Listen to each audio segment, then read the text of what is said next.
Friends, అందరికీ good afternoon. మీ అందరి భోజనాలు అయిపోయా? నాది భోజనం అయిపోయింది. నేను బొట్టిక్లో ఉన్నాను. శారీస్ అన్నింటికి తన శారీస్ ఒక 40 శారీస్ ఉన్నాయని చెప్పాం కదండి. దీనికి వర్క్ చేయించాలి, క్లాత్లు అన్నీ తేవాలన్నమాట. సో శారీస్ కూడా చాలా బాగున్నాయి. తన కలెక్షన్ అంతా కూడా బాగా సెలెక్ట్ చేసుకుంది. ఇవన్నింటికి లైనింగ్స్ తెస్తే ఇవాళ కొన్ని కటింగ్స్ అయిపోతాయి. అయితే బ్లౌజెస్ కొన్ని కుట్టించేసాను నీరజకి. ఇవన్నీ డైలీ వేర్కి అయితే షార్ట్ హ్యాండ్సే బాగుంటాయి కదా, సింపుల్. కానీ నెక్స్ట్ మాత్రం ఒక్కొక్క దానికి ఒక్కొక్క షేప్ లాగా పెట్టించేసి డోరీస్ అన్నింటికి. సో డైలీ వేర్ కూడా బాగా తీసుకున్నారు శారీస్ అన్నీ.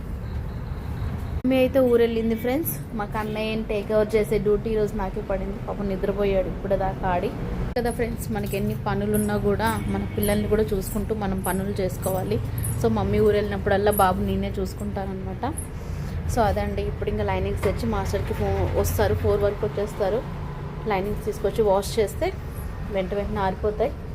ఒక 10 పీసెస్ మళ్ళీ కట్ చేసి పెట్టారు అనుకోండి, రేపు వర్కర్ వచ్చేసరికి ఉంటాయి కదా, వాళ్ళకి వాళ్ళ పని వాళ్ళు కంటిన్యూగా చేసుకుంటూ ఉంటారు. మళ్ళీ వాళ్ళు వచ్చి వెయిట్ చేయడము, వాళ్ళకి టైం వేస్ట్ చేయడం ఎందుకు, అందుకని 1 డే బిఫోరే నేను కటింగ్స్ తీస్తాను. 1 డే బిఫోరే కటింగ్ చేయించేస్తాను. అది ఫ్రెండ్స్ బోటిక్లో పని. ఈరోజు ఇది ఉంది.